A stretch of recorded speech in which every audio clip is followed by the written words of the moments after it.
This episode is sponsored by Brewers Decorators Centres in support of raising mental health awareness in the UK construction industry. Brewers Decorators Centres have over 200 stores nationwide and offer free next day delivery on all the best brands such as Albany, Benjamin Moore, Dulux, Graco, Mercer, Johnson's, Zinza and Thermogard. And the Talking Tradesman podcast would like to offer our sincere thanks for offering your support in continuing to grow the podcast and reach as many people as possible. Thank you. On to the episode. Hello and welcome to the latest episode of the Talking Tradesman. Today, all the way from Wales, I have Mark Williams with me today. Mark is a mental health campaigner for fathers and the man behind the How Are You Dad campaign. So, Mark, let's talk. Yeah, no, thanks, Russ. Absolutely amazing what you're doing, I just want to say. And it's all about getting men to talk, really, as well. Absolutely, mate. Really appreciate you making the effort to come all the way over. From whereabouts? I'm from the South Wales Valleys. So my father's a miner, my grandfather's a miners, cousins. I'm actually the first generation not to go underground. So you can imagine the community, man up, get on with it, and that sort of thing, Yeah, I can imagine, mate. I think as well, you take the accolade for the first person to come over from Wales. So, is it? Yeah, you're the first one, beating Andrew by a day. So, yeah, that's it. It was mad because my good friend Andrew, obviously you'll be interviewing tomorrow from the traders, and I've known Andrew for 12 months, and his story is really powerful. Yeah, so I'm looking forward to that one, mate. It's good. But obviously you're here today, so we'll start with your story. I know the campaign you're doing is absolutely amazing, and we'll talk all about that. But it has its roots, its origins in your own experience. Yeah. So do you want to take us back and sort of explain what you've been doing and why? Yeah. Like a lot of parents got a past history of trauma, mental health conditions, illnesses. Mine personally was it started in school. So I can't keep still now. I'm 50 years of age, Yeah. So you can imagine 80s school. You'd have a clip across the year, and I wouldn't focus on French. I wasn't interested in subjects were taught in school, and so I would play up to get out that situation. That flight response. So your class as a naughty child, but I didn't know until I was 40 years of age I was actually diagnosed with ADHD. Oh, right. ADHD. Okay. I think what you're saying there, it's quite a big thing, isn't it? That people of your generation, I mean, how old did you say you were now? 50. So you're only 10 years older than me. Yeah. But again, it was the same when I was in school, that ADHD wasn't a thing. You were just the naughty kid. The lads that, like you said, that couldn't stay still, that were more active. There was no diagnosis, was there? No. It was just they were the naughty kids. So, yeah, you went through school with that sort of, I'm looking for the word here, with that sort of label or tag on you. You were like the hyperactive one. Yeah, exactly. And my wife will tell you I'm still hyperactive today, not as bad as I was in school. I still play air guitar in the mornings to her, but so there's a lot of benefits to ADHD as well, what I know now, hyper-focusing on things you really love, So lucky for me, my mother actually took me to a youth club, and Winter Boys and Girls Club. It was a boys' club then, and I got into sport. I was really active in sport, football, judo, different things, and I can really focus on sport at that time. So you got teachers telling me I wasn't good enough. You're thick and stupid. You never get a job in your life. And then a youth club member, Stan Norris, MBE, passed away a couple of years ago, and he said, "Mark, you could do anything in your life," and I became a British champion. So in pool it was, in pool, no but way. I've been a champion in kickboxing, and I did pretty well in football as well. But in table tennis, so I was in a mixture of sports. I just loved sport. So is that sort of like using the hyper focus element of ADHD, but in a sporting output? Absolutely, it was like a release, as well. I was in that moment. I was so focused in that moment. They call it the flow state, don't they? That's it. Yeah, that's right. Yeah, but I didn't know about obviously the anxiety I was getting in school, really high anxiety because, I got a teacher trying to tell me to keep still, and there's noises around you. Even today, I could pick up a conversation over there from interest. So I'm over there, rather than where the teacher wants me to listen to him, So, I found it hard in school, and low confidence in school. and but that confidence leveled out from the youth club, you know. To be honest, mate, I mean, I could probably spend the whole podcast talking about the school system because I've done a bit of studying into like evolutional psychology. Yeah, So obviously, you know, where we've evolved to as a species, if you take it that way, versus that element of kids that are put in a classroom, even ones that haven't got ADHD, but they're put in a classroom for an hour at a time and told to sit still and behave. It's a very unnatural thing to do to any child, let alone a child with ADHD. I think that's one of the things we need to really appreciate as well, rather than just labeling kids as naughty or uh, disruptive is the other one. Is that actually it's a really unnatural situation to be putting children into. You know, kids should be out running around and in a yeah. natural setting. That's what they'd be doing. So you managed to then focus that and achieve things like you say national champion at Paul. Yeah, national champion, I became a Welsh champion, and then I played in Willie Thorne's snooker centre in Leicester. I was, and Okay. played against England, Scotland, and my friend, and yeah, become British champion. But it was ironic, really, because I just became a British champion in the April.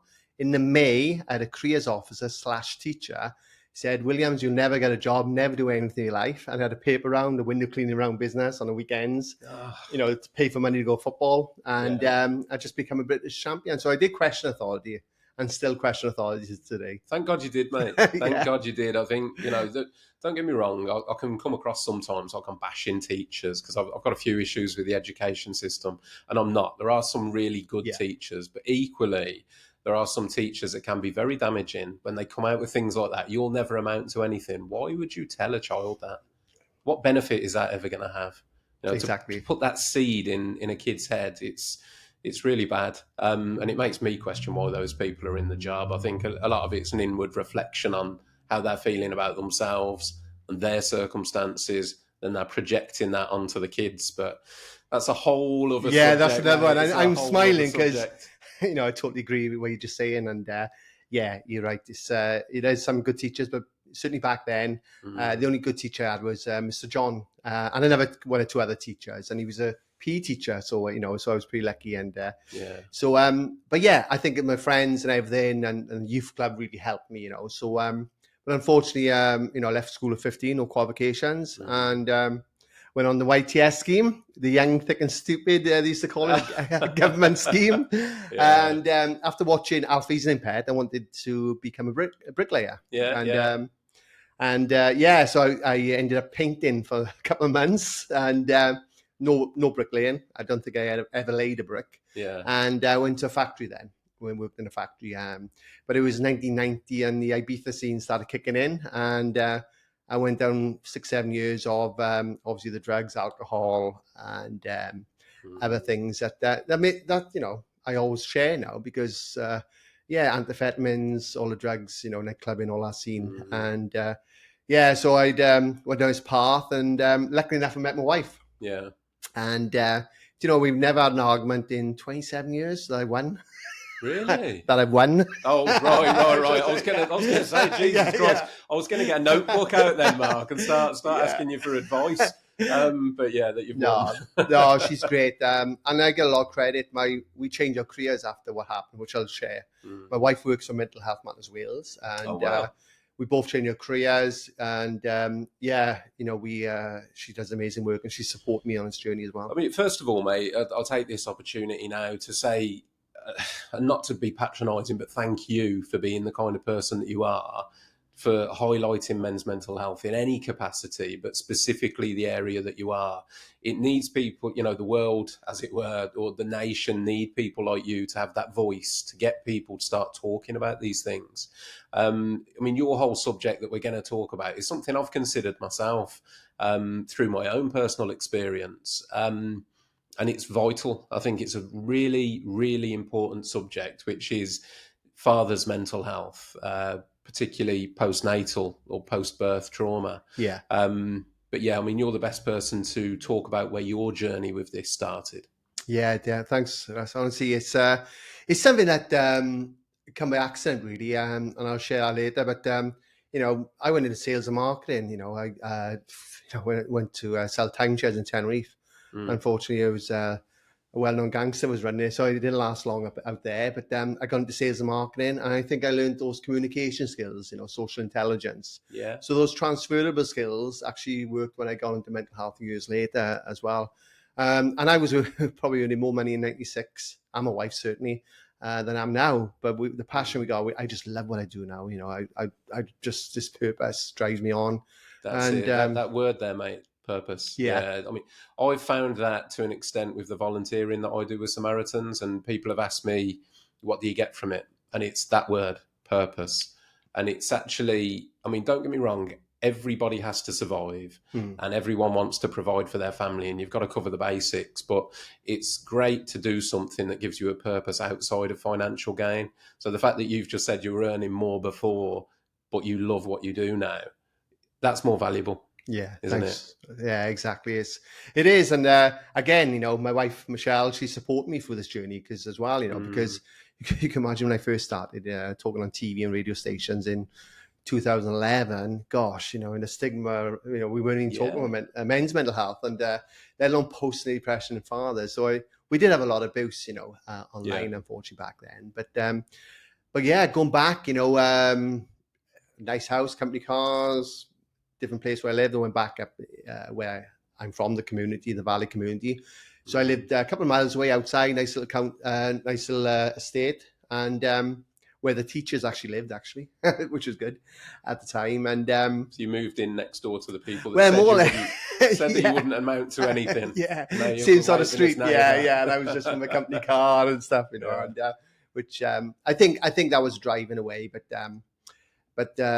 yeah, after what we went through, everything really changed, So everything was fine. The pregnancy was fine, no problem whatsoever. We planned. We just got married the year before, and everything was great, And then after 22 hours labour, I remember the doctors come rushing in and they said, "Mr. Williams, your wife needs emergency C-section." So that's 22 hours that your wife was in labour. Yeah. Right. So my anxiety was building because a friend of mine, my best mate, actually lost a baby, during the antenatal period. So, I think I was on my mind a lot as well, So, and then, I remember him coming in, and I'm very, what's the word, empathic. I pick up feelings and emotions and stuff, and I knew something wasn't right, Yeah. And it was the first time and only time I've actually had a panic attack, Right. Yeah, I felt so guilty.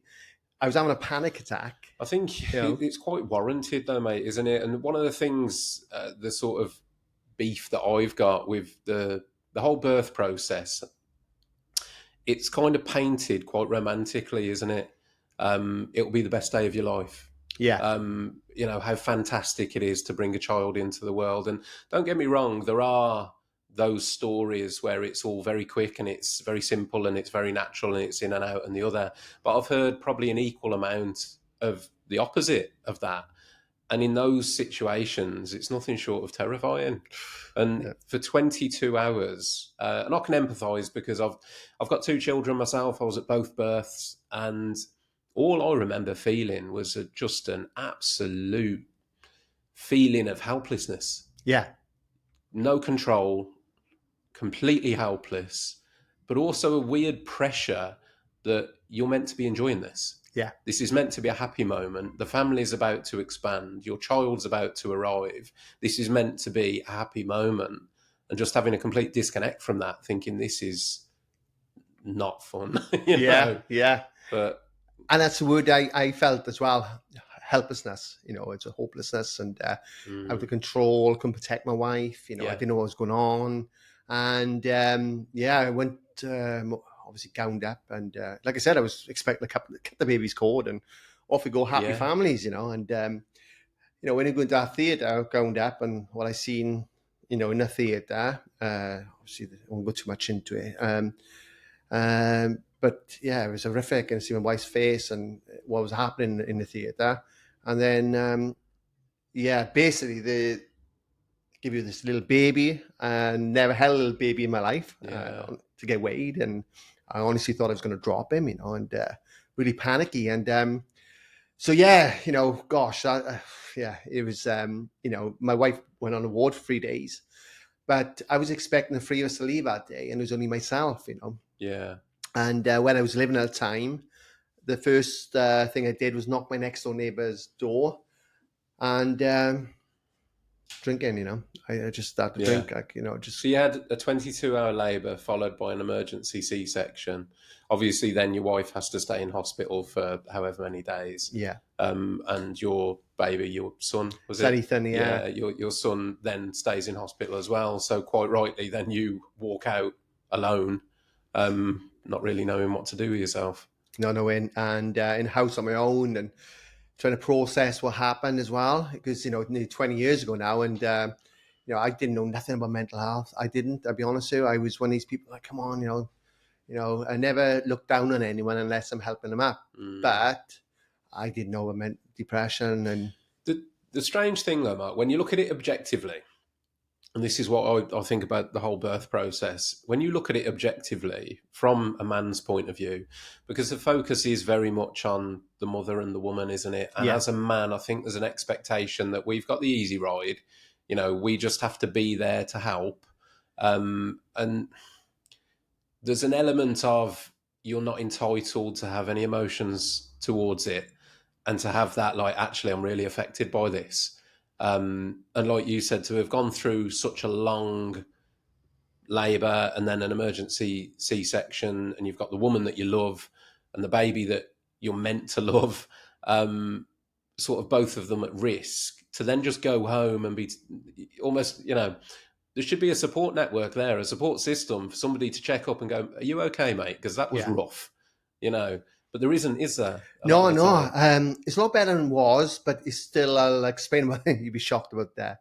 Even NICE guidelines have no excellent pathway care. So NICE guidelines, CG 192 NICE guidelines. So if GP, they've got excellent pathway care, special service. So we have changed policy where fathers will be screen assessed for their mental health, but only if mother is in those services. So if the mother is in the mental health services, then the father will be screened. Will be but screened only for if the mother. Only this. So the research we provided, me and Dr. Andy Mayers to NHS England, was up to 50% of fathers can become depressed looking after their partners with postnatal depression. Right. So my argument has always been, well, hang on, sometimes it's only the father who's struggling with his mental health, and that impacts on mum. So we're not getting a more holistic approach where we support all parents for their mental health, which is far better outcomes for the whole family and that child's development as well, sort of thing. But I think what happened afterwards, I just changed my job actually to be self-employed, with sales, marketing, and so I get more flexibility, commission only sort of work. And, I was expecting to be back in work in 2 weeks. And, I was 6 months caring for my wife, Michelle, because my wife, after she left the hospital, she became severely unwell, and she tried to take life by suicide. She was really unwell. No, she's... And that's directly after the birth? After the birth trauma. Well, she was diagnosed with severe postnatal depression. Right. And when I became unwell years later, and when she did the timeline of trauma, the biggest trauma was the birth experience, which I witnessed as well. So PTSD is an anxiety disorder, either witnessing or experiencing a life-threatening event. And people can see something down the road, totally not related to a family member, and they can suffer. So we process it. I think because I've studied psychology, so I know the DSM definition of PTSD has been updated, hasn't it? The latest definition is you can be diagnosed with PTSD if you have a credible fear for life or the life of a loved one. Yeah, that's the latest definition. Yeah, so just by being in that position, fearing for your wife, that would qualify you to be diagnosed with PTSD. PTSD, It's which again, a lot of people don't know. No, I didn't know they updated. I'll be honest with you. So I've been working in mental health, for years now, and I'm still learning about it. It's huge. It's huge, isn't it? It's huge, absolutely massive. and it's keeping up with the research. The only reason and I know is because I'm halfway through a degree in Is it? psychology. Yeah. That's the only reason I know. Yeah. So part of it is we've studied the DSM and the latest definitions of anxiety and PTSD. I've literally learned about it this past year. Yeah. But it's the only reason. It's not like it's common knowledge. And again, I think that comes down to part of the stigma with mental health is we don't talk about it enough. Yeah. You know, it's that stigma of, oh, you know, let's, you know, people sort of say these words like PTSD, but don't really talk about the depth of it. What does it mean? How do you get it? What can qualify as that? What extent is it? There's so many, you know, PTSD, it's 4 letters, but there's so many different versions. And I think everybody that hears the word PTSD goes straight to army, conflict, atrocities. But actually, you can end up with PTSD from a lot of everyday events. Absolutely, you know? Absolutely. Yeah, you're right. It's looking back on that time, and you know, I remember when the crisis team has evolved. Obviously, the ambulance turning up and different things, and yeah, you know, gosh, you know, you talk about loneliness, isolation. Gosh, I got a lot of good friends and good family. That's one thing we were lucky because it got to crisis point where we had to tell our families as well, because we tried to not so much say too much, because I was worried about social services, of course, you know, whether the baby was taken off us, because fathers have those experiences as well. And then when it comes to crisis point, really, that's really when it really escalated my own mental health. I didn't get this overwhelming feeling for love straight away for my son, and you know, some of the science tells us it can take longer for fathers, of course, you know. But I think I was just more concerned my wife, and obviously the baby was alive. Well, I think, to be honest, Mark, that would probably be quite a natural process because you've gone through that trauma at birth to not feel the immediate attachment or love for the baby, because I think it would probably be most men's natural thing to almost subconsciously blame the baby as a result of the trauma that nearly took your wife. Yeah. So it's hard then to just feel a natural love, because I mean, it's subjective. But in reality, when you go into that position, you've never met the baby. The baby hasn't got a personality or an identity, but you're in love with your wife. Yeah. So that is the person at that point that you have that care for. And the baby, you know, as I said, it goes back to that sort of romantic notion. This should all be perfect. And it isn't. So where do I go from here? Yeah. No, you're right. Sorry, I'm smiling because everything you're saying is just exactly how you know. Yeah, absolutely, it is. It is, and the thing is, you know, my personality totally changed during that postnatal period. Yeah. So you know, I remember, you know, trying to get back to work, and you know, my mother-in-law, she passed on recently, and you know, that was traumatic because obviously we had to give my mother-in-law CPR. My wife, she really suddenly just passed away. But that was, so again, you know, things go on, but on the positive side, we always like to look at the positive side of this as well. You know, she was amazing. She came to live with us, you know. I always joke, you know, I'm still getting counselling for now because my mother-in-law, but she was an amazing lady, you know, she was absolutely amazing. And so I was lucky I had that family support, you know. But, you know, I remember times where I tried to get back to work and they found me in Swansea Casino, drinking, you know, gambling. My personality totally changed in the postnatal period. I remember busting my hand and punching a sofa around the 4-month mark. So I'm in a sling now, you know what I mean? And everyone's looking at me, even mates are like, I remember when I did manage to get out, my friends, I was angry, aggressive. And I remember starting fights with bouncers, not because I wanted somebody to hit me. It's like a form of self-harm, you know? Yeah. I want somebody hitting me and take his pain away, you know, sort of thing. So, yeah, I was struggling massively during the postnatal period, which is after the birth. With what you just said there, I'll pull that back to that with the fighting for bouncers thing. I spoke to somebody a while ago and it resonated with me what they said, where they said that, you know, when you go out on a Friday night or Saturday night and you see a bloke and he's drunk and he's trying to fight the world and he's aggressive, that in a lot of cases is actually the equivalent of watching a woman break down in tears. That's a man's version of a cry for help. Like, Yeah. I'm hurting somewhere, help me.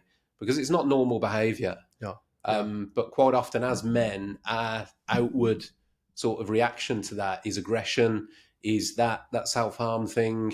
I experienced a period in my life where I did a similar thing. I put myself in very dangerous positions.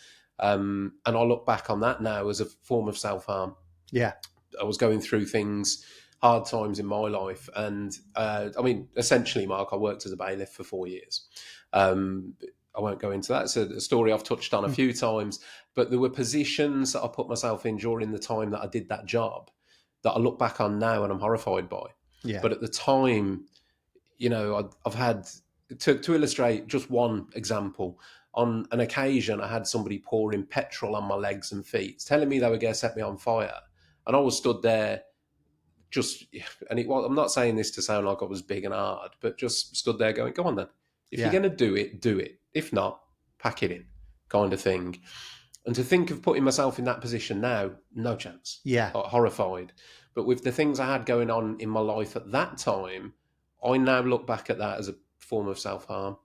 So it resonates with what you said there about you going through that period of your life. Your outward projection of that pain was to instigate, somebody hit me. Yeah. Do you know what I mean? And it's another thing, isn't it? Alcohol, drugs, Yeah. they're distractions, they're things to take you away from the shit that you don't want to deal with, basically. Yeah.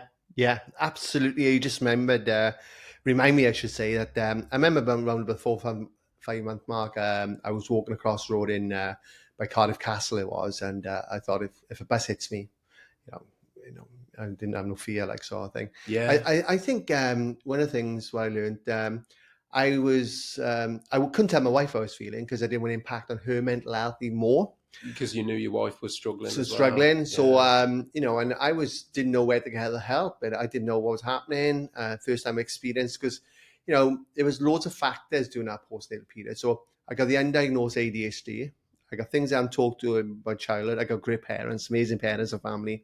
There was things I hadn't talked about. And then you got sleep, deprivation, and especially with PTSD and what I know now, and the sleep deprivation that can bring, and other factors as well.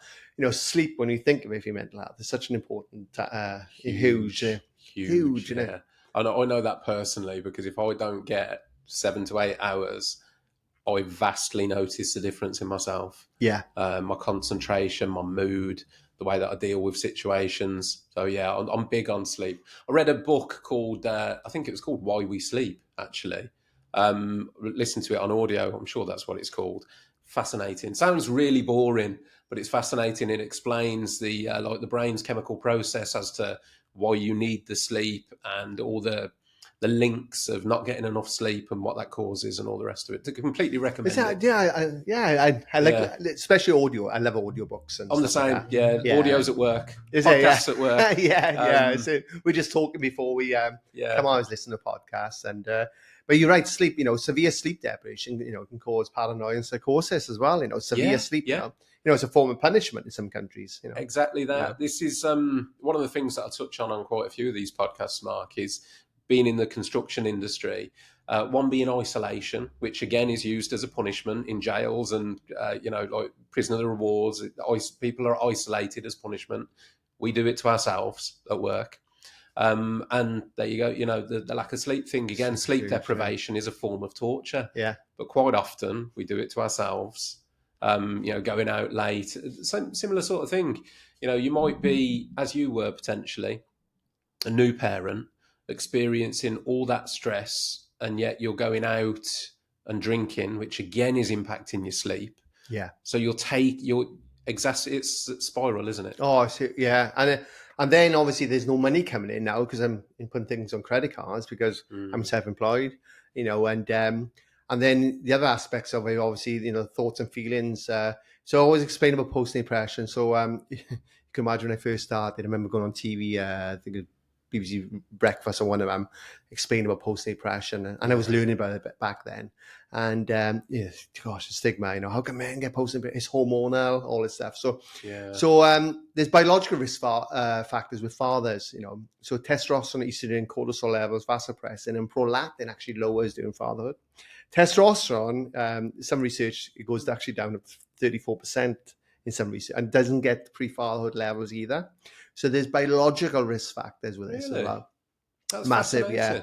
And that came out 2007 onwards. There's more studies which demonstrates this as well. So you got the biological risk factors, and I always think of postnatal depression mothers now. So what do you think the signs and symptoms are? Guilt is one,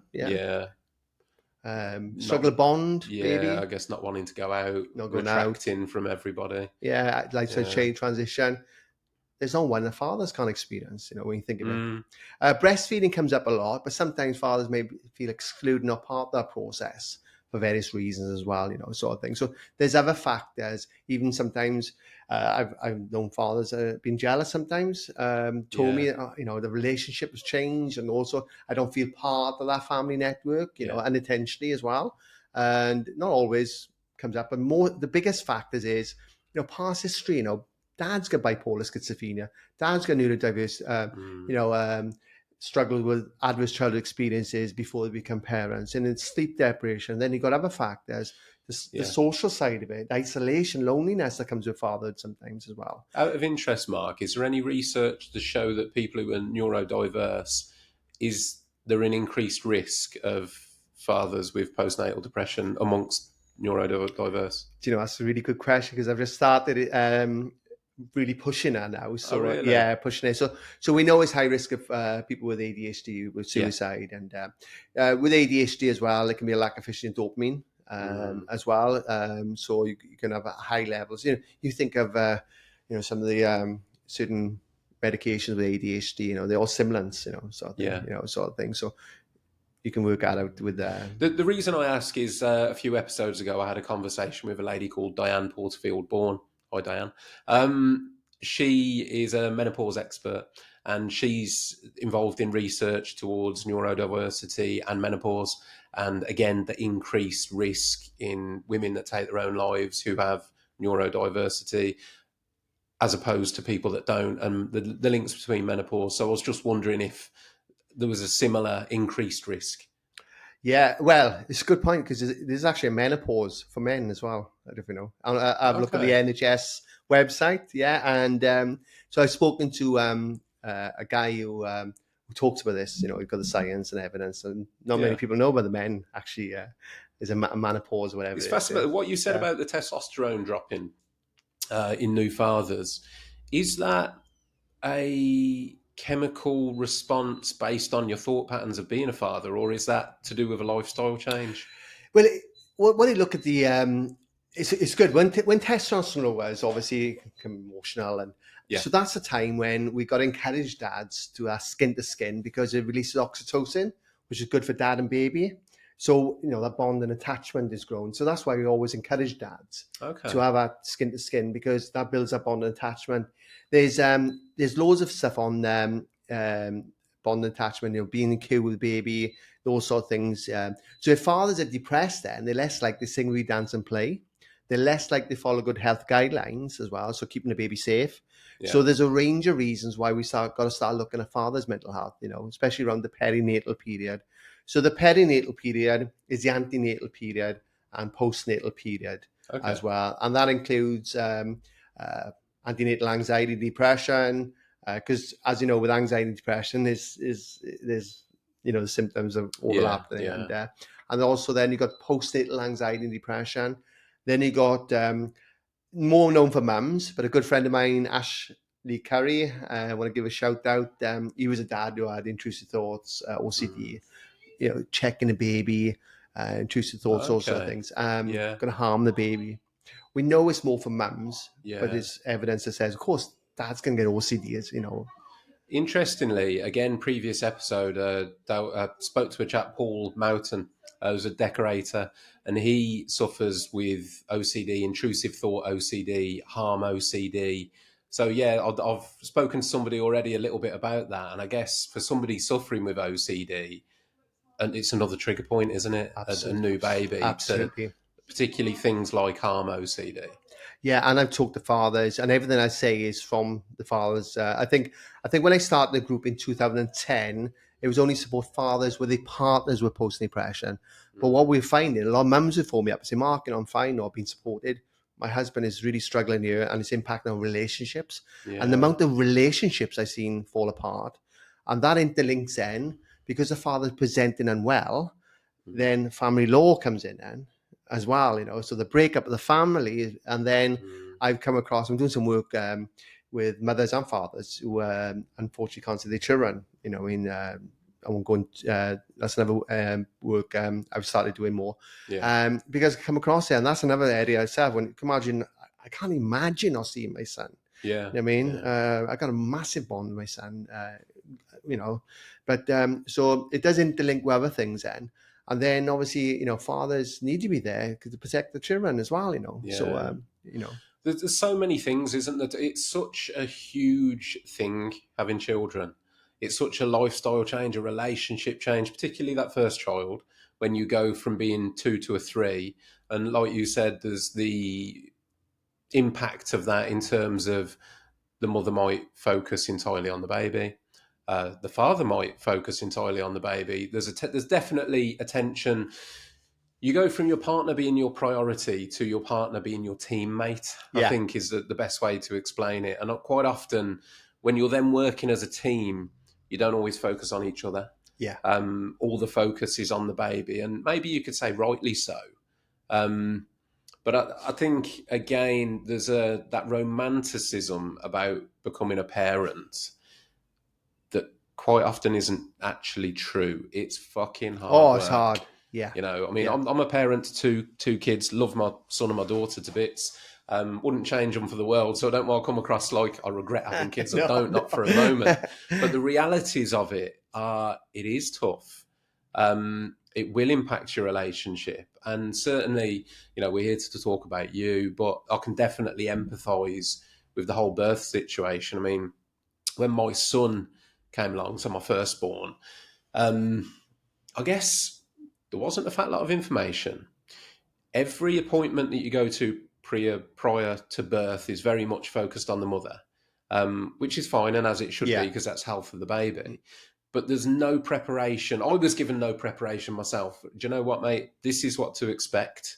It was just a case of almost, you're along for the ride. You're here to support your wife. That's your job. Yeah. And it was kind of put across as a job, so I have to man up. Yeah. Whatever I'm feeling, keep a lid on it, support the person who's in labour. And if I'm honest, and friends of mine who might listen to this will know that I've said this in the past. I came out of my son being born, and my response was, that was utterly horrific. It was like something on a horror film. You're talking, and to be honest with you, Mark, mine was nothing like what yours. I think my son's labour was maybe 6-7 hours, or maybe a little longer. But the thing is how it affected you as well. See, yeah, that's the thing, There were no major complications. It was a natural birth, but even that process, just it's my ex-wife as it is now, but just seeing the person that you're in a relationship with in pain, the helplessness, not knowing what to do, what to say, am I making things better or worse? You fear the worst, and like you said, some of the sights, the visions of instruments and blood, literally the screaming and shouting, screaming coming from other rooms. It was like walking into a horror film for me. And that might sound selfish to people listening, going, "Oh, you're just a bloke, you've just got to be there, you haven't really got to do much." And my son was born safely, and I guess from that perspective, everything was hashtag air quote great. But the whole process, I didn't suffer with anything like what you did, but I do remember walking out of the hospital thinking, "Oh my God, that was horrible. How do people romanticize this?" That whole process is just like, oh, Christ. I felt she did as well. I thought, I'd go in there, cut the baby's cord, and it's great. And, fireworks going off. I was overwhelming feeling love I was expecting. A lot of fathers say that, and they mask those emotions sometimes because society says Yeah. we got to have this overwhelming feeling love. And I speak to him after, I say, Mark, I didn't have time. It took time. And I think the 6 months I was home, that really helped me bond with my son because I was home. My wife was unwell. She's amazing, man. And certainly when she was unwell. And, that time I had, because obviously I had to do other things. And that bond attachment really grew because I was in tune with the baby. I was skin to skin. I just taught myself, I was just like, Yeah. And then I was starting, because what happens is when you engage with that baby, then it gives a massive shift of dopamine. You included, you're getting something out of it, enjoyment, you get something back, you're mirroring. There's a good thing called the still face experiment on dads. I would definitely highly recommend you look at this. There's been one for mums for years, the still face experiment. And that's why it's important, because that early years, 1,001 critical days, is such an important time in the baby's development as well. So if we get it right by supporting all parents during this period, I always say about mental health, early prevention, it starts at pregnancy. It actually starts at pregnancy, So, and some of the research has come out recently, So fathers with severe postnatal depression, there was links between depression in teenage daughters. Cambridge University did that in 2019. Even though, of course, me and my wife went through depression, my wife is thriving. He's probably more educated at 15, 16. Obviously, he's 20 this year than I was at 30 years of age. He's so educated. So even though we both had depression, if there's anyone listening, it's changed our lives for the better as well. It made us understand it better, and also more empathy and understanding, which obviously has an impact on my son's life as well. You've paid your experience, and this is one of the things that I say on repeat, there's a value to trauma. Yeah. And you've used, so the value in your trauma, you've paid that forward. Your son is now far more educated on mental health than you ever were. Me, myself, I was the same, similar generation. We didn't talk about mental health. And my son, I believe, is the same. I'm always talking about mental health to him. So hopefully he'll be a lot more in tune with that and educated. And again, you sort of take the lesson from your trauma and use it. And you've done that to like the extreme with what you've been doing. Oh, thanks. I call it post-traumatic growth. There was studies in America that... That's a great phrase.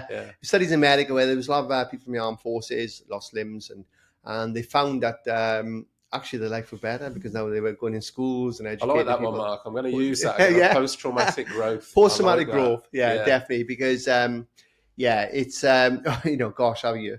And one of the peak times of post-depression fathers is around about the 3 to 6 month mark as well. Things settle down and things. And so after that time, I wasn't the same person going back into my job in sales.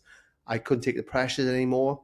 And again, that affects the workplace. Another fact, massively, With your time where you became unwell, did that overlap with your wife's time of being unwell? Or was it after, excuse me, after she'd sort of recovered, was that when you then dipped?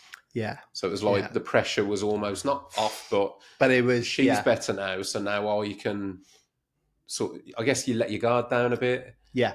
And that's when the full force of everything hits you. Yeah, no, absolutely. Yeah.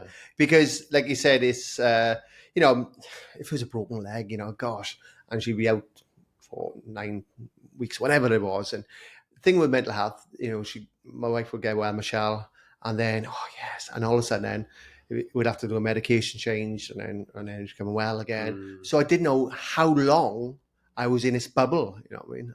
I didn't know how long I was going to be trying to support her, because you go from 11 role to caring role as well, and you're trying to care for your wife and you've got the baby and all the other things that comes with it.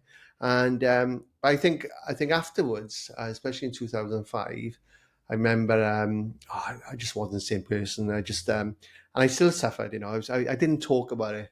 I never talked about it. Because again, it's something we didn't do in the Valley community and men in general, And so I started looking at voluntary work in Bridgend. So it was a project, the Bridge Mentoring Service, which is trying to keep young people out of the prison. And because I had some sort of passion as well for young people, because I could have gone down a different path, massively, hugely when I look back. So started volunteering, and then I loved youth work. I loved it. And then I went back to my youth club. It helped me as a child with Stan Norris, MBE. And started working with the young people in my community. And then, unfortunately, there's the Bridgend suicides happened. I don't remember the Bridgend suicides. Big media storm. A lot of young people are taking their life by suicide. And it was only focused on Bridgend town, but it was actually the Bridgend community. It was higher rates of suicide in the Bridgend county, but they just focused on Bridgend. So then we were put on suicide assist courses, mental health courses, and 2007, 2008. And then I was starting to get interested in mental health, hyper-focusing. I love this stuff. I want to learn about myself more. Started working in secure units on a forensic ward. And then I knew it was something all right. And then unfortunately, my story will get better, guys. I lost my grandfather to dementia, which we were caring for as a family. And my mother had cancer within 6 weeks from the time he passed on. My mother's fine now. And I think everything I dealt with in my life really came to the forefront now. Yeah. And I was starting to become really unwell. I was to a point where, depression made me the biggest liar ever. I used to pretend to go on a 12-hour shift work. I'd go up in the mountains. I'd be sleeping in the car because I couldn't sleep in bed because my wife would find out, Again, those thoughts were getting worse and worse. Never made a plan to take my life. But luckily for me, and what I will say about mental health, I was physically fit. I just won this over 35 kickboxing championship. I did a lot of kickboxing back then. And I was physically fit, but it was impact on my physical health, nausea, tough aches, and things we don't talk about, the connection with mental health and physical health. I remember, I was paranoid, thinking my wife and my son would be better off out me, and I was going down this path, and I was really becoming unwell. And but luckily for me, one day I broke down, breakthrough, whatever you want to call it, in a car. I had no choice. I couldn't get out of the car. It just impacted my physical health. Literally couldn't get out of the car.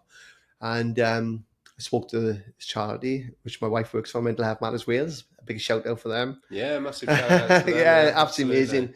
Small charity, amazing things they do. And I remember the two ladies said, Mark, can you get a card? Went to the GP and then put on counselling, medication. I had to have medication. And I went into community mental health teams where after 3 years, I was eventually diagnosed with ADHD. Never diagnosed with postnatal depression or PTSD for birth trauma. I was getting nightmares, thinking my wife and baby died. Even, I'm quite open, when you just recently shared this, but 2 or 3 weeks ago, I'd wake up in sweats, not all the time. Yeah. I still, but I've processed it in a way. I know I'm not going to go into our labour ward again because I've had the old snip. Me too, mate. Oh, yeah. Too, we don't talk about that trauma. Oh, mate. Oh, yeah, I've got a trauma story on that one.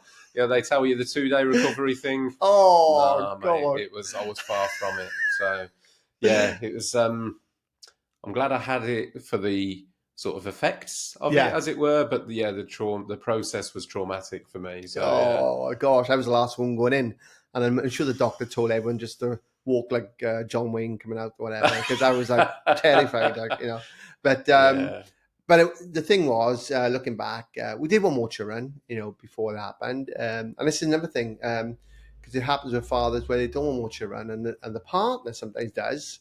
And then, sometimes the father's actually seeing more than the mum in the labour ward, and the mum's telling me this as well, because the way they position and things like that, massive. So, I didn't want any more children. I was like, no way. And I think if we had our support and counselling, because there is evidence that first time, it may not happen the second time if we get that support in place, So that's the thing, guys, if you are, see somebody, the Birth Trauma Association is an amazing charity. They don't get as much funding as these big charities, do amazing work, and speak to somebody about it. And, I started becoming well. I did CBT. I worked for me massively. Now, mindfulness, gosh, I didn't know about all this stuff. Positive coping skills for me, it was drinking, because drink will actually stop those thoughts.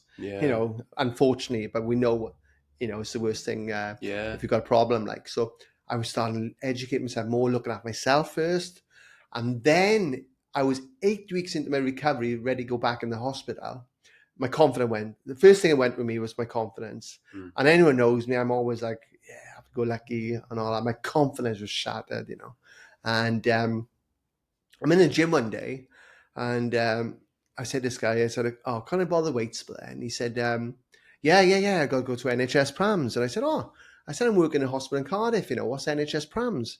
And he said, oh, my wife's got postnatal depression. I said, no way. I said, my wife had postnatal depression too. No way.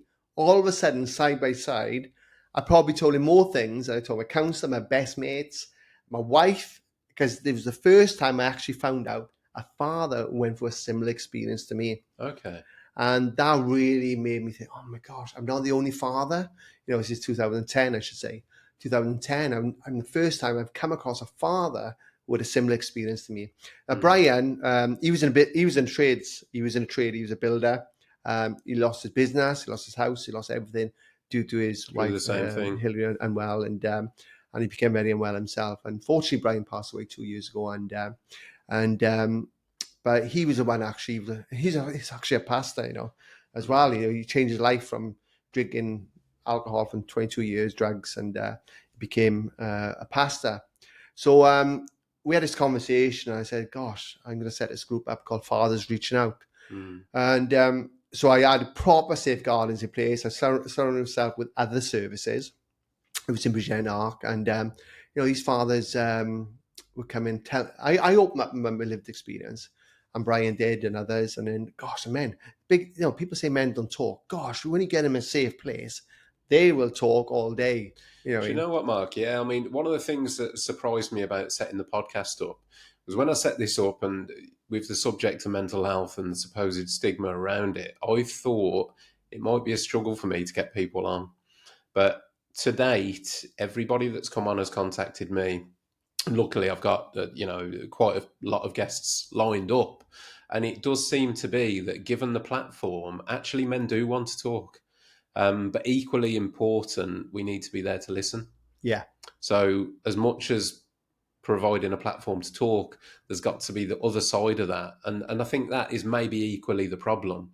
As well as men not feeling that they can talk, is men not feeling that there's anyone to talk to. And what you just said there has resonated to that, because you found that person with that connection that, you know, you've both gone through the same thing.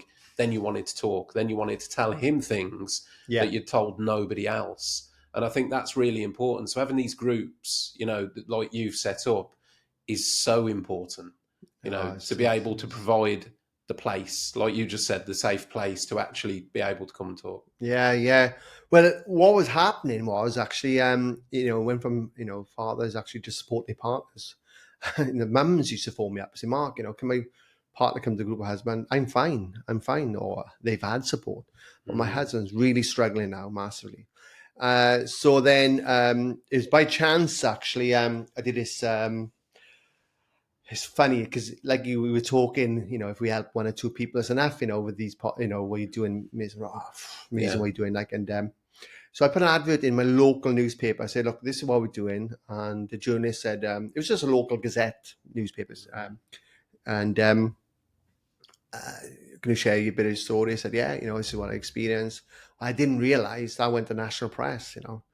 So from going national press, all of a sudden I'm on BBC Breakfast TV, I'm on ITV, Women's Hour, all these things. Just from a local newspaper. So, wow. You know, you can imagine 2011, 12, that was, you know, going on postnatal depression. What? Get a grip, man up. You know, it's hormonal, all this stuff. And we did get a lot of abuse, you know. We don't get, it's nothing like that now, of course. People understand it better now, mental health in general. But even then, we wouldn't talk about men's mental health. So when you, I think, you know, talk about postnatal depression in fathers, and my work has never been about taking attention away from mums. Yeah. So, you know, never has been. So I'm actually an ambassador for two mothers charities. I want to give a shout out to Mothers Matter Cymru and Mothers for Mothers in Bristol. I do amazing work. And I actually started a campaign for the mother and baby unit in Wales. So I went to the Welsh government and said, this is shocking. You know, the mothers were going up to England. Fathers had to go to work and trying to get back, you know, up to a mother and baby unit where the mother had, like, they call it postpartum or period psychosis, the more severe end of it. And So Welsh Government just said, oh, there's no need for one. 7 years later, proud to say it's come back in ton underneath. And And so that was due to you I starting started the the whole... campaign, but Well also with done, mate. other campaigners and other Yeah. things. But I started the campaign, 14,000 names. Spoke to Mark Drakeford, who was just left, actually. He's a leader of the Welsh Government, Labour, and he's a health minister at the time. And I said, it's a shocking, and there's an article out there that said this is disgusting. The Welsh Government are closing the only mother and baby unit in Wales. And so when I was working in the sick units, I come across mums who were pregnant around, seeing self-harm and all sorts of things when they just needed to have that special support and without the baby as well, sometimes as well, So that, like I said, my work is never about taking attention away from mum unless we get this all parent support, holistic approach, somewhere along the timeline, that relationship or somebody gets affected. Because what happened when I became unwell that time, my wife's depression came back and now she was in crisis team again. So now you've got both of you struggling. So I was getting my recovery. She was caring for me. Yeah. And then, so I was, and then that's when an organization, I won't mention the name, worked in this big, massive blue chip company for years. And basically, the manager said, are you okay to come back? Why can't you perform and all this stuff? And bear in mind, she went back too early when she had postnatal depression because of parental leave. She had more time off, so get herself. But shocking what they said to her, are you going to kill yourself? All sorts of things. Oh, it was unbelievable. I was so angry about it. And I said, Michelle, just leave. And started volunteering at Mental Health Matters Wales, where I started volunteering as well. And now she's been in it 12 years, I think, 12 years, runs dementia projects. Never went into perinatal mental health, because it was too close. Yeah. But she did go on TV and radio stations, share about her experience as well. But for her, it was enough, She wanted to move on, sort of thing. It's I think it's important to, like what you said there, you're not trying to take any attention away from the mums. It's important that you say that, but at the same time, it's a shame that you have to say that. Yeah. Because there is this strange thing that goes on with society and people where they seek out the negative, and for you to try to set up a group to support fathers, you then get that sort of kickback of, well, like you said, taking attention away from the moms. It's not taking any attention away from the moms, but ultimately it's that co-parenting unit that if everybody is supported adequately, you're going to get better performance from both parents. And two, it's like you say, it's important. I mean, it's important you said it, but at the same time, it's a shame. It's a shame that people think that way. And we don't just approach it as everybody needs support in all circumstances. And the whole man-woman divide, it's almost like semi-competitive. Yeah. Well, there should be more support for women because they're the mums. Maybe, there should be adequate support for whoever needs it. Yeah, Bottom line. Absolutely. If more women need it, great. More support. Yeah. If men need it, there needs to be adequate support for men too. Absolutely. And it's not a competition. No, it's not. It's not. You're right. And this is why it's important. So one of the leading causes of death by suicide is around maternal mental health in women. So that's one of the leading. Have a look at any mums out there, the Maternal Mental Health Alliance. So in 2012, I did a lot of work with Maternal Mental Health Alliance because there was no special services for mums. So and if it wasn't for them on the back of what's happened, now we're getting more close to the fathers now. So that's one of the leading causes of death around this period for women. So a new father is up to 47 times more risk of suicide than any other time in a man's life. Really? That's the research. 2010, 2018. And you can look on other things. I got anyone who's interested, I can send you the report they did for Parliament as well. So what happens is then these fathers, like myself, I'm a prime example. These fathers don't get those support from baby loss, PDS witnessing what I've experienced, postnatal depression. So postnatal depression, it was always 1 in 10 for years for mums. And now we start to educate, screen assess mums is anything from 20% upwards. So the new study that came out in Canada, up to 22% of dads actually suffer from anxiety and depression during this period. Mm. So the NCT did a report in 2015, which again I was part of on a TV program. 73% of fathers were more concerned about their partner's mental health, and 38% of them were concerned about their own mental health. November did a report called Fathers and Connections. They did a lot of work recently in fathers, and they found the high rates of stress and anxiety during that period as well. 1 in 5 British fathers lost close connections with their best friends. So I've got a new baby. My best mate's daughter's a couple of years older. I haven't got the same sort of, he's off swimming, dancing, whatever, with his daughter. I got a new baby. I'm losing those connections, sort of thing. Now, Mental Health Foundation, they've done some work with young dads, which is my other passion, young fathers. And they said that 39% of young fathers wanted support for their mental health, and 34% are not with their child full time. So all this has come out recently in the last, whatever it is, 9, 10 years, whatever it is. But we're not screen assessing dads. Yeah. So what we're trying to do now is to get the data now, because a lot of fathers unfortunately died by suicide, and we don't know what the cause was. Was it around this period? And then what happens when they don't get that support in place? There's more antenatal anxiety now, because that father's got to go into a labour ward where he possibly witnessed that trauma. A smell can trigger off PTSD, whatever it is. So father's stress due to baby loss, whatever that is. Now mum's got a baby, obviously pregnant. Dad's, stressed or, behaviour changes. That's not good for mum then during pregnancy, when mums get stressed or anxiety because the father's struggling, whatever that is. So this is what it manifests in different areas, hugely, as well. It's frightening. I mean, I've looked into a lot of research in terms of the podcast, and the material for the podcast being to raise mental health awareness in construction and overall. And one of the key figures out there is that it's 75% of all people that take their own life are men. Yeah. So that's 3 out of 4 people that take their own lives are men. I've personally tried to look into a lot of the statistics. It's really hard to find them.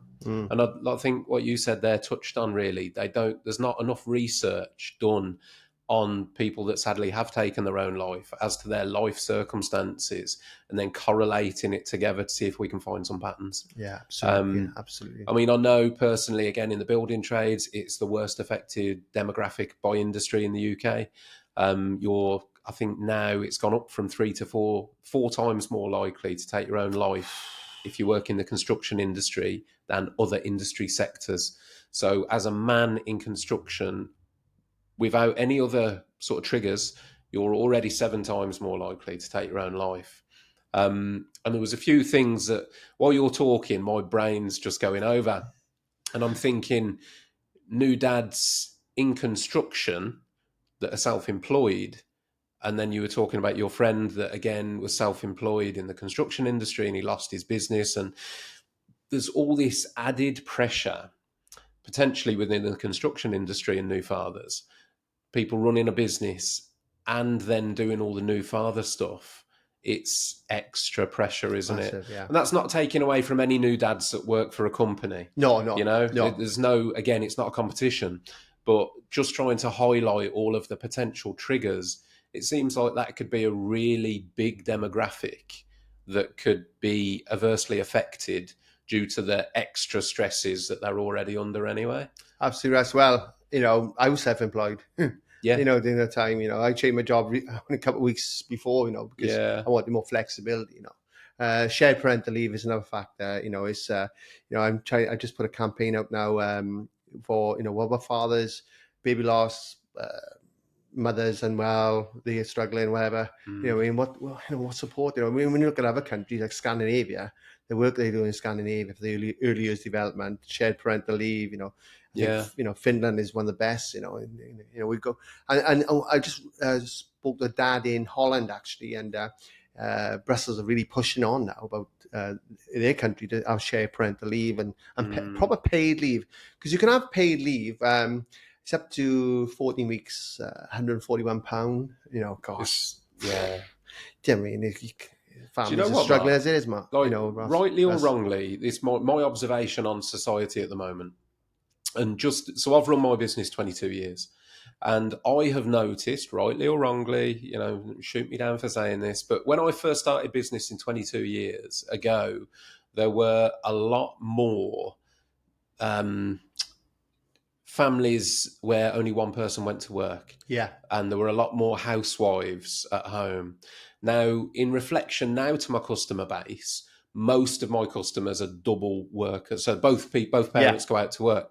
So there's that added pressure again, and it would be interesting to see what the impact of that's going to be, because the financial, we're all talking cost of living crisis. Huge. The cost of surviving now is so high that in a lot of relationships, both parties have to go and work full time. Yeah. So then the pressure of having a baby and the pressure of the financial constraints, getting back to work. If one person then stops working, the other person's got to pick up the flack, as it were, or you've got to change your whole lifestyle to accommodate less money coming in. There's so many pressures, and the way that society is changing so much and so quickly, I feel like it's really changing quickly. It's going to be interesting to see what the impact of that is on mental health, on new parents, because to me it seems like it's harder than ever. Yeah. See, and again, I'm working class. Gosh, and this is only feasible for, unfortunately, the top end, the wealth can take its time off. This 2%, I think, something in the UK. But it's funny you just said it, because you got my mind racing about something else about society's changed. Sometimes I speak to fathers, the mother is actually the chief income earner. You know what I mean? Yeah. And the father's got to stay home with the baby because of there's no one to support, no family support. Because a lot of families, I live about 5 minutes walk from my mother, my uncles, in our community. But a lot of people have moved away now from their families, where years ago perhaps it would have been more closer. Yeah, but again, touching on that demographic of sort of like the older generation, where it might have been more traditional, the man was at work, or the woman, and there was a housewife or house husband. There's less of that. So that's going to play down the line to new parents are going to have less support from their parents, the grandparents, where again, traditionally or years ago, there was more support available because the grandparents might have not been in such a financial pressure themselves. So maybe they could have reduced the... What I'm trying to get at... No, I get it, right? Because I tell you why. Because when COVID happened with fathers and mothers, there was a higher increase in postnatal depression as well, because what happened was, you can imagine, fathers I spoke to, they were left in car parks. My horrific. My niece, she gave birth. She went in hospital a day before because she was asked, didn't need to in the end. So David's outside in a car park, afraid to leave the car park because just in case he missed the birth. So he's in a car, sleeping in a car, And these fathers were the pressures. The COVID happened. Yeah. Which I didn't experience as a new father. Yeah. We've got social media now. We've got pressures. Yeah. It's, I'm still making mistakes as a father today. It's perfect family, and there's no such thing as a perfect parent. We all make mistakes, But so there's different pressures now than there was when I became a new dad nearly 20 years ago. So society is changing, like you mentioned. It's changing massively. It is, mate. And I think the way that it changed, it's going to be, it sounds a bit morbid saying it, but it's going to be fascinating to see the findings of the way that it's changing. You've touched on one there, the impact of social media. How have the rates of postnatal depression in men and women increased since the sort of like invention of smartphones and social media? Yeah. Because now you've got mums and dads sat at home with the perfect mother, the happy smiling, perfect makeup, filters on, newborn baby, looking like a supermodel. They've rented the baby for a day, and they're looking at those pictures that previously didn't exist. Yeah. There was more of a community feel where people used to speak to each other more, and there was a bit more reality. Now we've got social media to contend with, and you've got moms and dads contending with this perfect vision of parenthood. Again, the romanticism of being a parent, endorsed by social media. And again, it would interest me to see what the fluctuation in rates. Absolutely, that's a good point, because it's funny you should say that, because I do a lot, especially in my community. I never charge for anyone I have a chat to, but it could be. I see the Facebook and I think, gosh, only a couple of weeks ago they were talking about splitting up, and they Yeah, yeah, got all these exactly. fun. And you got Yeah. Mr. Jones down the road using food banks or whatever it is, and Mr. Thomas up the road going on holidays, and the pressures in that itself, Yeah. due to social media. Yeah. So it's a good point. And every time, once a year, Mother's Day comes up, Father's Day comes up, and you've got the perfect family posts. Yeah. And you know that, like you say, half the time these people are at each other's throats. But you've got to be able to look down on that with a critical view and think maybe it all isn't what it seems. Because if you don't, it's so easy, I think, to get swept up in an inadequacy of look at all this perfection and look at me. Yeah. Yeah. And social media's got a really big part to play in that. It is. Yeah. So, and that was something that we never had to deal with. No. Exactly. Yeah. And we're going a little bit off track, but it would fascinate me to see what the studies say in terms of the onset of social media and the rates of, postnatal depression and whether it's got a bit of a spike to it. That's a really good point.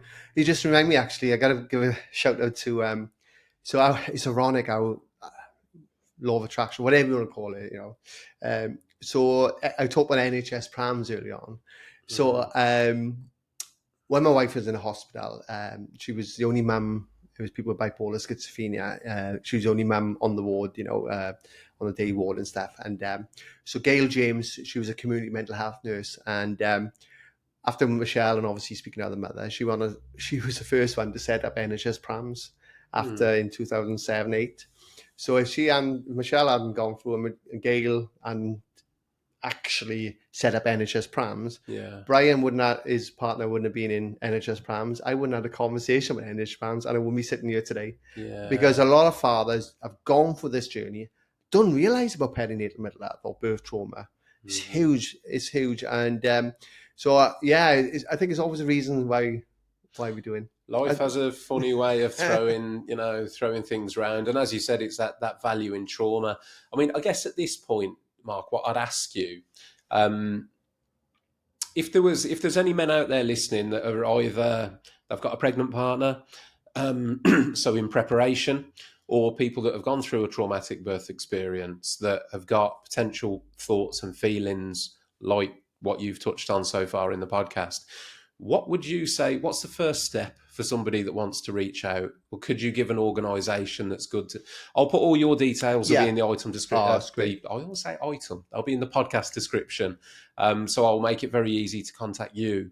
But what would be the first step for somebody to reach out? Obviously England's changed a lot compared to Wales, but so if obviously if your partner's in special service or is struggling, there should be access and support as well.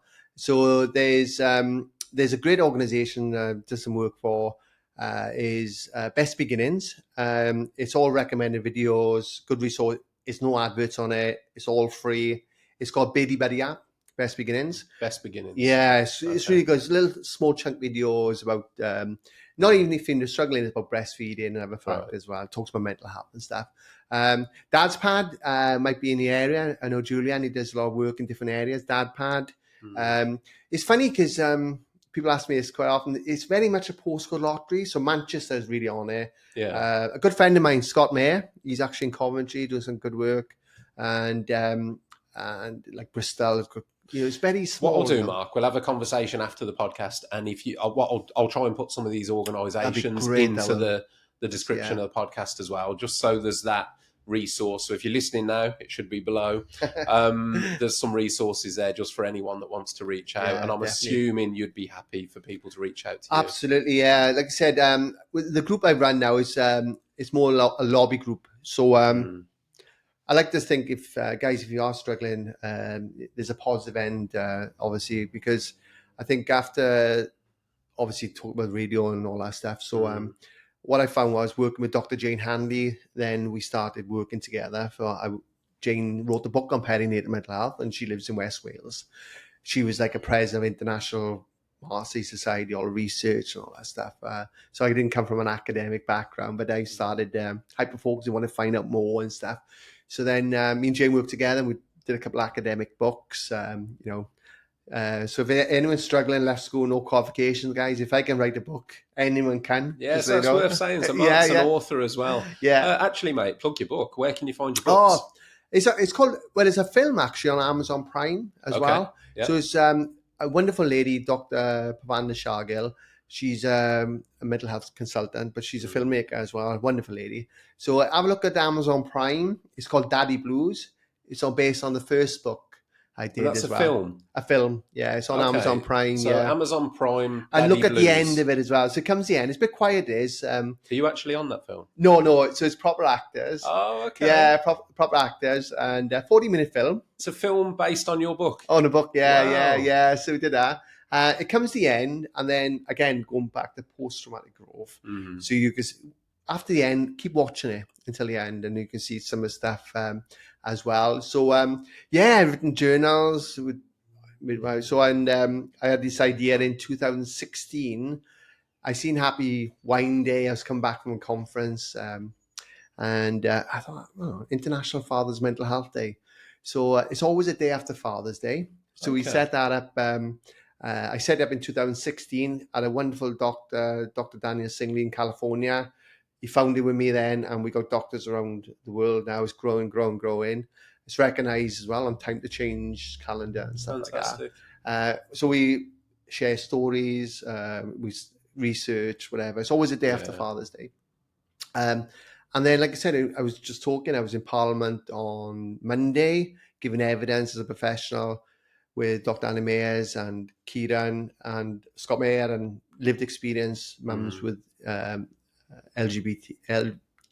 LBT plus mums and but partners witnessing it. So things are changing. I think it's really powerful lived experience as well because. But I mean, it's worth noting there, though, Mark. The reason things are changing are people like you, and the fact that you've dedicated your life to do this now, and that you're doing that. You're going to Parliament. You're the voice, and you're pushing it as passionately as you are. And all credit to you, mate, for doing that because it's such a worthwhile cause. And with me setting the podcast up with the idea, if it helps one person, and I can guarantee, your life work. No, but you will have helped countless people. I mean, I'm sat here resonating with a lot of what you've said, and I didn't necessarily go through a extremely traumatic situation myself. So there will be a lot of lads out there, and hopefully, again now, with you coming on this platform and reaching out into the demographic of people that are listening to this, there'll be people out there. It will resonate, and the beauty of podcasts, once it's out there, it's out there. So it will be sat in a library that people can refer back to for the next. Well, however long these platforms exist for. And like my son's going to be a father one day, maybe he won't be a father. It's just exactly what you're doing, Russ.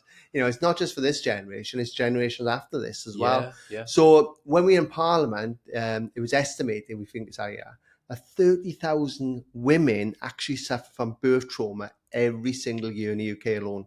And so it could be 30,000 partners or fathers, grandparents, as well, we got to remember birthing partners actually witnessing this trauma. Do you know what, Mark? That's a really good point, mate. The grandparent side, because you've got a wife that's going through that. She's got parents that are witnessing a daughter go through that. Do you know what I mean? And I've just gone like horrific thought line because I've got a daughter myself.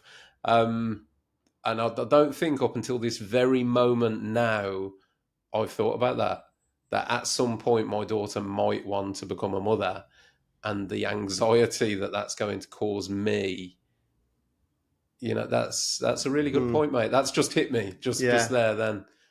So that's a really good point that there will be grandparents out there that are watching their children go through traumatic births. That's really powerful. Well, funny enough, so Dr. Andy Mayers, he's been in perinatal medicine for years, and it was his experience, 2014, he said, and made him realise, we need to do more for fathers. So he's, 10 years ago, we joined forces and we changed the NHS long-term plan, like I mentioned, to support. So, fathers will be screened aside. But what we want to do is go more further now. We want everyone to be assessed and asked or engaged, because a lot of fathers, even today, they say they're not even part of the process. Do you know, this other thing is domestic violence. I found about, 1 in 3 men actually suffer silently. I've never gone through this experience, obviously. But this is what the fathers say to me. And sometimes the conversation is to the mum. Yeah. That goes to pillow talk. And then the father saying, well, hang on, why wasn't I asked, What if I gone through domestic violence, So there's a breakup end between the health visitor or health professional, I should say. A lot of health professionals don't ask dads about their mental health because, okay, there's no external pathway of care. Where do we put the dads if we do offload to us, Yeah. So that's the other thing. So we need more external pathways of care. And Birmingham, I got to give a shout out. Birmingham has been amazing because I've done some work with NHS Birmingham. They've actually changed the mother and baby unit now to parent and baby unit at Brockington as well. Okay, that's So good. you're not far from Birmingham yourself. No, we're really close. Oh, here. Birmingham are Yeah. I gold think standard. logistically we're about 18 miles Is south there? of Yeah. Birmingham here. Oh, So yeah, we're very Birmingham close. are really proactive. Even Birmingham Mind did a talk recently. They really want to know more about fathers, so they're really on the ball. Birmingham. That's good to know. Yeah, it's really, really good stuff up there. So, but yeah. So going back, sorry, my chain of thought went in. Just thinking of what you're saying earlier on because it's great. What you're just saying, you got me thinking about someone else as well. So yeah, going back, we're saying so it was from his experience as a grandparent. He started working with fathers as well as mothers, and we got some research that hopefully come out. He's done a lot about birth experiences with fathers, but also I pushed Andy as well to do about psychosis with fathers. We know about mums with psychosis, but dads get bipolar, schizophrenia, dads sleep deprivation. They can, we talked about psychosis early on. Yeah. They can suffer as well. So there is loads of things on the internet I found that unfortunately the father has taken the life of the baby as well because he's been unwell with postnatal depression. There was a landmark case in 2010 and still we're not looking. What about baby shaker syndrome? All the other things we can prevent if, we can actually support fathers. We can lower adverse child experiences. We can lower other factors if we support all parents and generation trauma and all the other things we know about now as well. We can stop breaking that cycle as well. Oh, mate, it's such a huge topic. Sitting here, I'm kind of overwhelmed sitting here with you listening to because there are so many directions that this goes in, right the way from the father's mental health, but then the start point for the child. Yeah. And then the child trauma potentially, or, childhood trauma that the baby might experience that they might not go through had the father have had the support. It's the butterfly effect, isn't it? Or the drop in the ocean, the ripple. Ripple effect is huge. Yeah. And if you can prevent it at root cause or as early as possible, it cuts out so many of those ripples. Absolutely. And it's kind of, when I think about it like that, it feels really overwhelming. It goes like, and again, I'm shouting at a lot of people. So Helen Birch, so we were up in Parliament giving the report on Suicide Prevention Day. So it's called Fathers Reaching Out Why Dads Matter. So I lost my business, actually. I got a laugh at it now. So I've built my business up, left the hospital. I was working on a different project with the NHS and Middle West Wales. I thought, okay, 30 months going great. 50 months, as you say, doing keynote talks, doing training face-to-face. And COVID happened, March 2020. So I was like, okay, what do I do? So I did a report then. I got a sponsor, Dad's Pad, and put a published report. And Helen Birch came up to Parliament. So I gave it to my my MP. Helen Birch, her partner, actually died by suicide. She had wonderful support. Not once was he asked about his mental health. She's got 2 children, and now she's working around fathers and mental health now because, again, post-traumatic growth as well. Andy Mann's Club, I know Luke years ago, but they're fantastic. Yeah. Well, Dan Rowe, who does the Manchester and does a lot of work with Andy Mann's Club now. Dan Rowe, he had postnatal depression, is online. So me and Dan did a podcast, so we did 4 episodes. Dan was far better than me. And it's called How Are You, Dad? So on that podcast, everyone listening to, it's only 4 episodes. We had a bit of get it edited and stuff. And it gives you an insight from lived experiences to doctors, and it's only 4 episodes, and it gives a lot of good knowledge on that from the Where can experts. people find that up? It's How Are You Dad podcast, and just Google it, and they'll come Be up on all the platforms. on the platforms, Yeah. Spotify and stuff. Because I saw that your campaign is How Are You?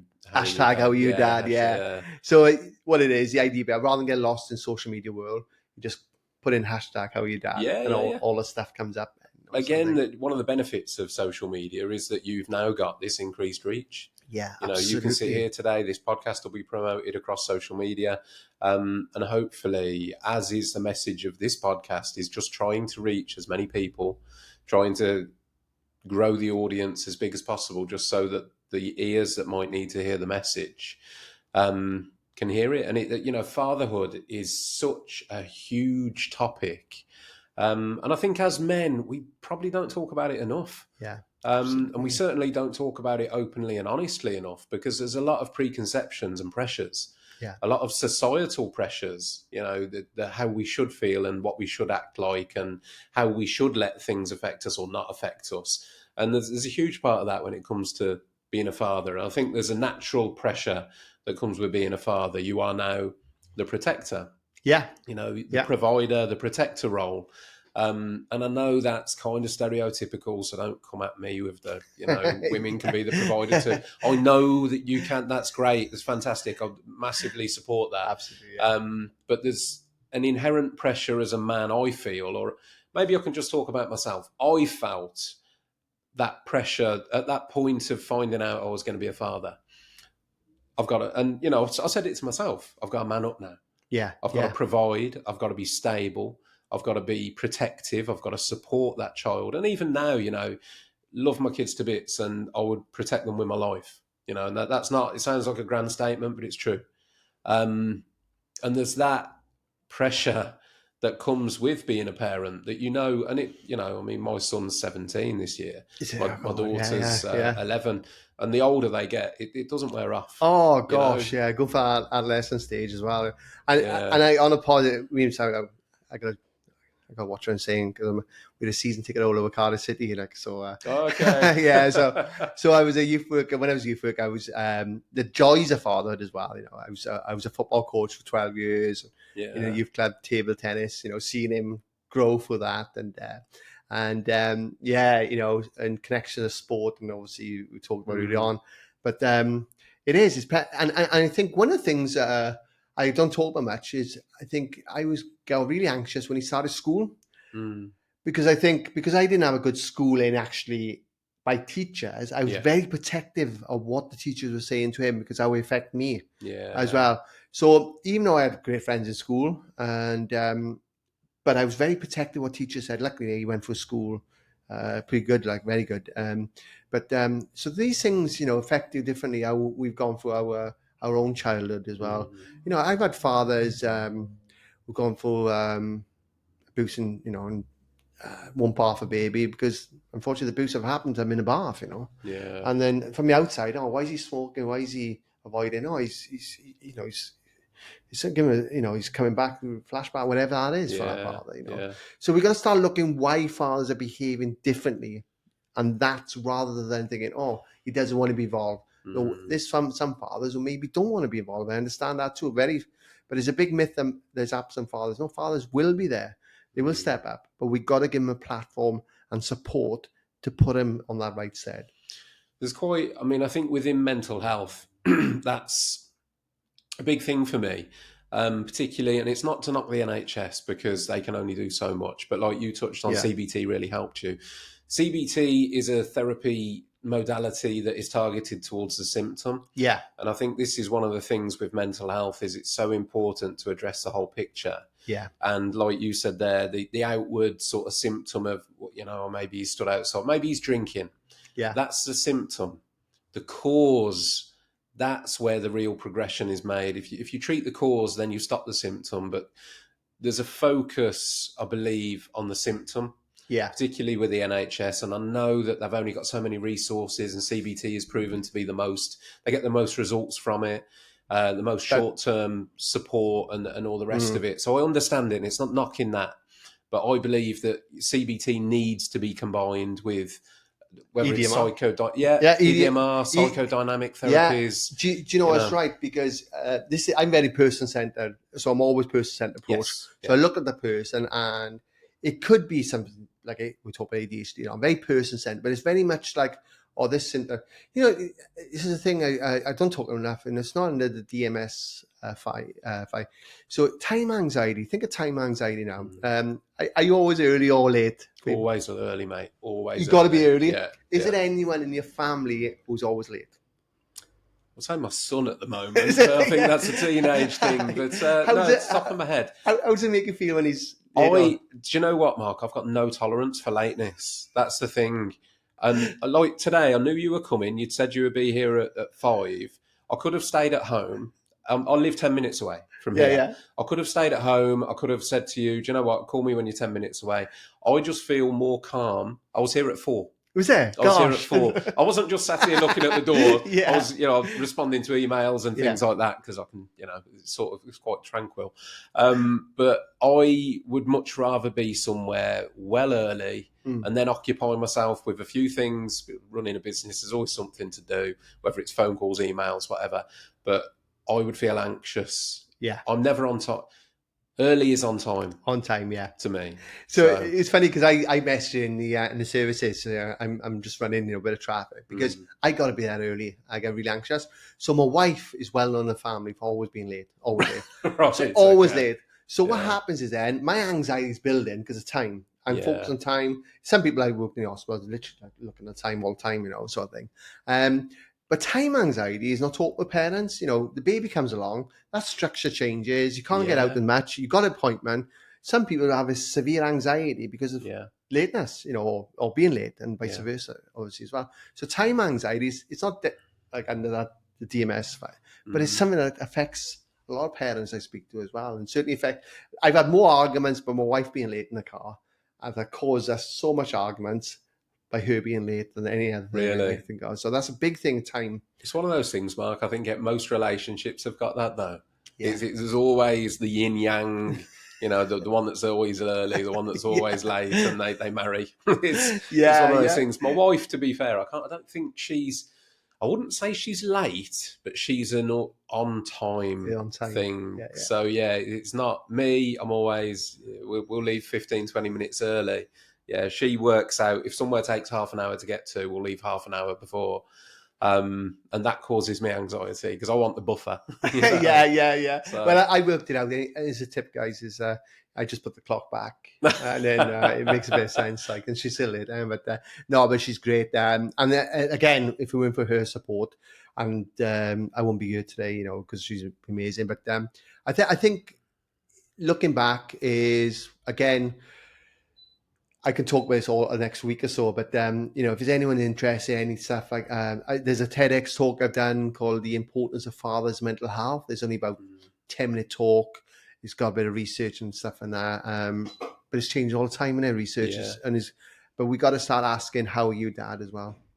Definitely, mate. It's a really strong message. I think one of the things that I want to get in there as well is just the point that you went through a really exceptionally hard time, you and your wife, both of you with your illness and getting through the other side, but you're here now. So it's really important to point out to anyone that's listening that Mark's been through it and come out the other side and is now a campaigner and passionate about, the whole situation with fathers and mental health. But he's got a great relationship with his son. Oh, he's now a proud parent, and it's, not to summarise it, it's a bit blasé, but it's all worked out in the end. So through those hard times, and unfortunately, it depends how you want to look at things in the world, and that you touched on the power of losing my words, the law of attraction. The law of attraction. Unfortunately, some people do have to go through hardships to then, if you hadn't gone through that traumatic experience, you wouldn't be doing this now. You could be on a totally different life track. Absolutely. And there's these moments in life where you hit that crossroads and that they come at you sometimes, you don't know they're coming. But it's kind of so important that you went through that, because your experience might now lead you to help 100, 1,000, 10, one person. But your experience has put you in that position to do that. So, you could call it fate, you could call it divine intervention, or Right, it was yeah, meant to be, whatever yeah. it was. But there's life's It's mad. mystical and magical, isn't it? It is. Do you know? I do a bit of training. I'm training tomorrow up in North Wales, and I lost a bit of work, with this contract, and I was a bit gutted. But I, I, I went. But when the date came out, then oh my gosh, I'm glad I did because I wouldn't have been in Parliament last Monday because I wouldn't be able to do it. Yeah, So what I mean. So sometimes I've started to realize, okay, this is happening now. Okay, let's keep still about it. Let's look around. Maybe this could be something else yeah. happening there. Sort of thing. There's a fantastic book. I don't know if you've heard of it or listened to it. Called "The Obstacle Is the Way." Oh Have no, you no, not? Right. no, Okay. no. Right. The author's Ryan Holiday, and it's kind of like a modern day Stoic book. But the title is "The Obstacle Is the Way." Really good book. Completely changed my mindset, and it was that kind of thing where you take the negatives in life that happen to you, like you've lost a contract, if you lost a job. Well, do you know what? That gives you more time today. What can you do with that time? What can you achieve with that time? Your car's broke down. Okay, right. You've either got time to have the day off work or you've got to walk and get some exercise in. That's a Yeah, positive. yeah, And it's this flip mindset where you can take anything negative that happens within context yeah. and flip it into a positive. And when you start to see the world that way, it's so powerful. Oh gosh, It really I is. love stuff like that, honestly, and I'm more believer now than ever before because just looking back, gosh, when I set up a charity and it got too big and to a point where we had to pass because we're all volunteers and stuff, Mm, and I passed over, and then I did went down a more campaigning route. I passed over to a national charity at the time, and I did that and look back, yeah, no, it's all on the right path, sort yeah, of thing, yeah. So. But yeah, no, it's been great. I'll send you the link for that Oh book. I'll yeah, send you the yeah, link for that yeah. book. No, that's great. I mean, before we finish up now, Mark, what does the future? Because you're a man with a lot of plans by the sounds of it, and you're on this. It feels like you're on a mission, as it were. What's the future hold for you? Um, What's the objectives? the Or objection, you know, yeah, it's good. I think I'm pretty at peace with everything now. I did a lot of things. There's no pressure like it was because I was the only one doing it years ago, and I've got a couple of dads now, and I'm speaking to one dad up in North Wales and training him up to speak out more. And he's ready because you've got to be ready, and, yeah, have the family back in as well. So yeah, I'm hoping to go back to my youth club more, do some rather than just cleaning toilets at the moment.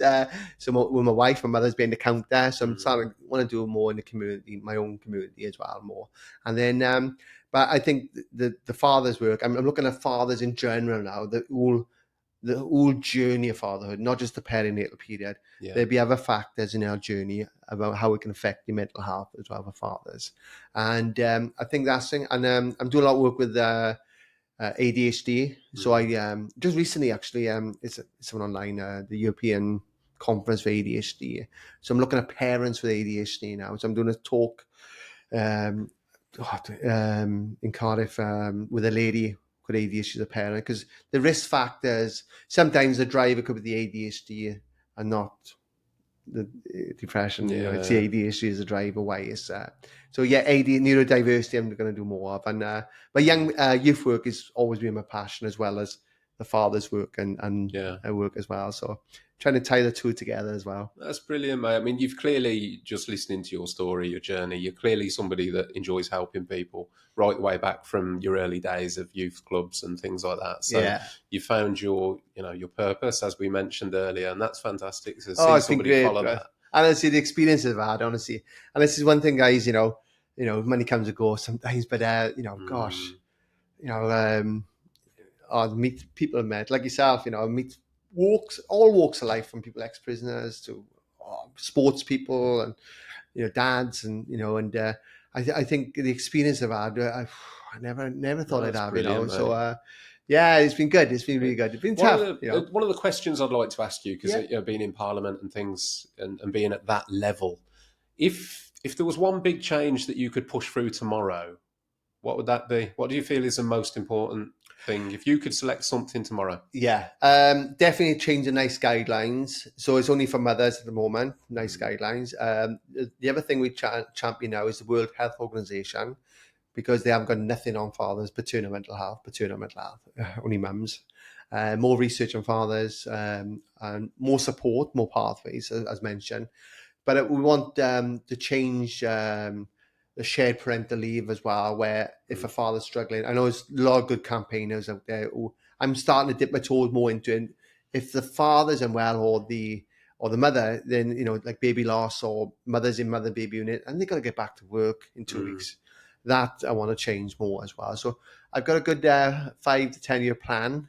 Yeah, I think like I say 5 years hopefully, but 10-year plan. So I should be 60 then. So I should. Well, I wish you all the best. I mean, if there's ever anything that I can do, or if you want to come back on, if anything happens, you want to come back on, do another episode, talk about something, try and raise awareness, or if there's ever a message I can share, just reach out, mate. Great. I love to do something on to talk in a couple of months, a year, whatever. Yeah. On ADHD. Brilliant. As well. Yeah, absolutely. Definitely, because there's a lot of young people out there.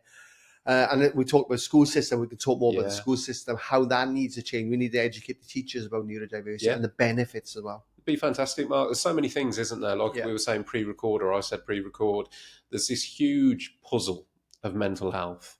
And there's all these little pieces that come together and they build up the picture. And it can only take one piece to be missing and you haven't got the picture anymore. Yeah. And that one piece will be different for every man listening or every person listening. When it comes to mental health, you can be struggling with any one element of it, and that can become overwhelming. Absolutely, so really appreciate your time. No, today, and if it's just remind me, actually, this is a great conversation because you got my mind thinking. So some of the reasons why I didn't get the help because I was working in mental health, I thought it'd be on my notes and I never get a job in mental health. That's a myth. The other thing about counselling, a lot of fathers speak to, I tried counselling work. Okay, try a different counsellor. Get to the root of the cause. There's different types of therapy out there, which I've done. I talked about CBT. That was my more coping skill. I talked about the more deeper the trauma and stuff. So it's really, again, keep trying. It's hard, it's not easy. But what I know now, I'm still looking after my mental health. I'm still getting my days, like everyone else, nothing like the days. That was a different person 14, 15 years ago. Oh gosh, I've never been so unwell, at that point.